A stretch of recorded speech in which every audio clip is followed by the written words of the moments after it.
এবার পুলিশি নিরাপত্তা না মেলায় স্থগিত হয়ে গেল মালদার হবিবপুর ব্লকের আকতৈল ইউনিয়ন কোঅপারেটিভ এগ্রিল ক্রেডিট সোসাইটির নির্বাচন, যার প্রতিবাদে রবিবার পথ অবরোধ করে বিক্ষোভ দেখালো বিজেপি। শাসক দলের অঙ্গুলি হেলনে নির্বাচন স্থগিত করার অভিযোগ তুলে সরব হলেন বিজেপি নেতৃত্ব, যদিও বিজেপির তোলা অভিযোগ সাফ নাকচ করলেন তৃণমূল নেতৃত্ব। জানা গেছে, হবিবপুর ব্লকের আকতৈল ইউনিয়ন কোঅপারেটিভ এগ্রিল ক্রেডিট সোসাইটির নির্বাচন হওয়ার কথা ছিল রবিবার, কিন্তু নির্বাচনের আগের দিন সোসাইটি কর্তৃপক্ষ এক নোটিশ জারি করে জানান দেন নির্বাচনের জন্য পুলিশি প্রহরা না পাওয়ার কারণে নির্বাচন স্থগিত করা হয়েছে। আমি আকতৈল সমিতির ম্যানেজার শুভেন্দু কর্মকার।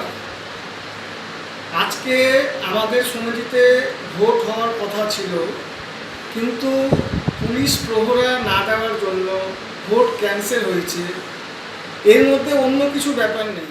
যদিও সোসাইটি কর্তৃপক্ষের এই দাবি মানতে নারাজ হবিবপুরের বিজেপি নেতৃত্ব, তারা নির্বাচন স্থগিত করার প্রতিবাদে রবিবার আন্দোলনে নামেন। আকতৈল এলাকায় মিছিল ও পথ অবরোধ করে বিক্ষোভ দেখান।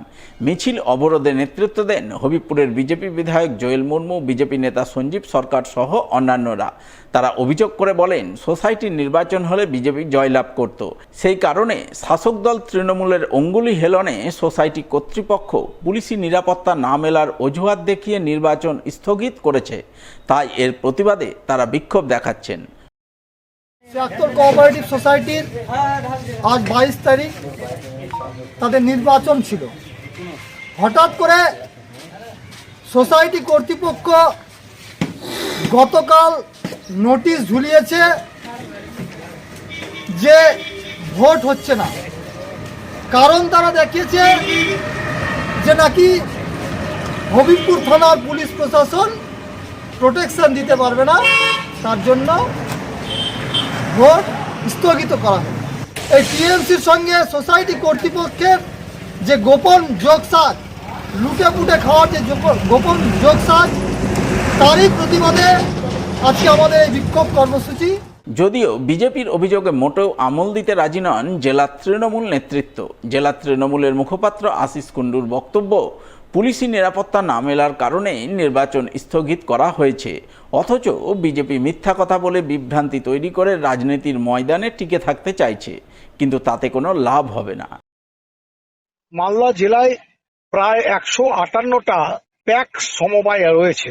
158টা প্যাক্সের মধ্যে 82টা প্যাক্সের নির্বাচন অলরেডি মালদা জেলায় সংগঠিত হয়ে গেছে। 82টার মধ্যে 82টাতেই তৃণমূল কংগ্রেস জয়লাভ করেছে। আর মালদা জেলায় প্রায় 30 থেকে 32টা ডেলিগেট সমবায় রয়েছে, ডেলিগেট নির্বাচন হবে যেগুলো। তার মধ্যে 6টা সমবায় নির্বাচন সংগঠিত হয়েছে ইতিমধ্যেই। 6টায় তৃণমূল জিতেছে। কাজেই মালদা জেলায় মানুষ সমবায় মুখী যে হয়েছে, তার মূল কৃতিত্ব যদি কারুর থাকে, তার নাম মমতা বন্দ্যোপাধ্যায়, বাংলার মুখ্যমন্ত্রী।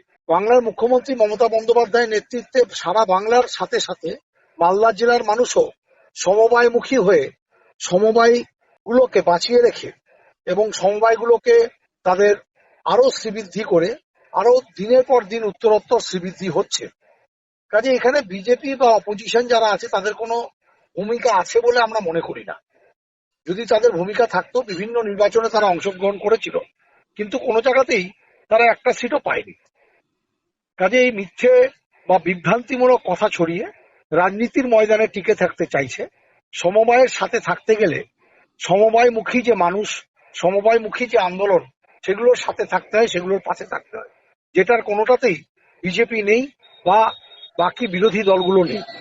কাজেই শুধুমাত্র বিভ্রান্তিমূলক কথা বলে মানুষের মনে বিভ্রান্তি ছড়িয়ে বাংলার রাজনৈতিক মানচিত্রে টিকে থাকার যে অপচেষ্টা, সেটা করে কোনো লাভ হবে না।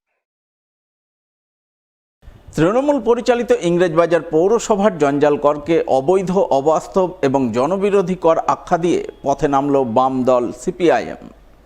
পূর্ব ঘোষণা মতো জঞ্জাল কর প্রত্যাখ্যানের দাবিতে শুরু করল গণস্বাক্ষর সংগ্রহ অভিযান, যার অঙ্গ হিসাবে মালদা শহরের তুলসীমোড় বাজার, 2 নম্বর গভর্নমেন্ট কলোনির বাজার, মকদমপুর বাজার সহ শহরের বিভিন্ন বাজার এলাকায় পথসভা করলেন সিপিআইএমের ইংরেজবাজার শহর এরিয়া কমিটির নেতৃত্ব।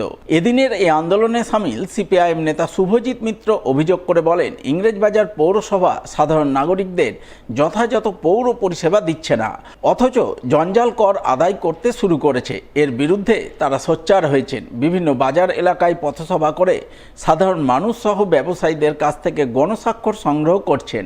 আগামী দিনে এই গণস্বাক্ষর সম্বলিত দাবি সনদ তারা মুখ্যমন্ত্রী এবং রাজ্যপালের কাছে প্রেরণ করে ইংরেজবাজার পৌরসভার জঞ্জাল কর প্রত্যাহারের দাবি জানাবেন। আমরা গতকালই জানিয়েছিলাম, সাংবাদিক বৈঠক করে আমরা জানিয়েছিলাম যে ইংরেজবাজার পৌরসভা এই যে অবৈধ অবাস্তব যে কর মানুষের উপর চাপিয়ে এনেছে, এই জনবিরোধী কর, এই জনবিরোধী জঞ্জাল করকে প্রত্যাখ্যান করুন, সমূলে প্রত্যাখ্যান করুন। আমরা আমাদের মালদা শহরের, আমাদের প্রিয় শহরের যারা সুনাগরিক আছেন, যারা ব্যবসায়ী আছেন, যারা পথে বসছেন, পথে যারা ব্যবসা করছেন, পথে বসছেন, তাদেরকেও আমরা একান্তভাবে অনুরোধ করছি এই ধরনের যে উদ্ভট কর, এই অবৈধ কর, এই অবৈধ করকে প্রত্যাখ্যান করুন। কারণ এই কর নেওয়ার কোনো জাস্টিফিকেশন ইংরেজবাজার পৌরসভা দেখাতে পারবে না। কারণ ইংরেজবাজার পৌরসভা একদিকে বলছে জঞ্জাল কর, অপরদিকে বলছে পরিষেবা কর। কোন পরিষেবা দিচ্ছেন ইংরেজবাজার পৌরসভা? তাই আমরা এর বিরোধিতা করছি এবং মানুষের কাছ থেকে স্বাক্ষর সংগ্রহ করে আমরা মাননীয় মুখ্যমন্ত্রী এবং মাননীয় রাজ্যপালের কাছে আমরা এখান থেকে স্বাক্ষর সংগ্রহ করে পাঠাচ্ছি, যাতে অবিলম্বে মানুষের উপর থেকে যে অবৈধ জনবিরোধী যে জঞ্জাল কর সেটা যেন বাতিল হয়, এই দাবি আমরা করছি।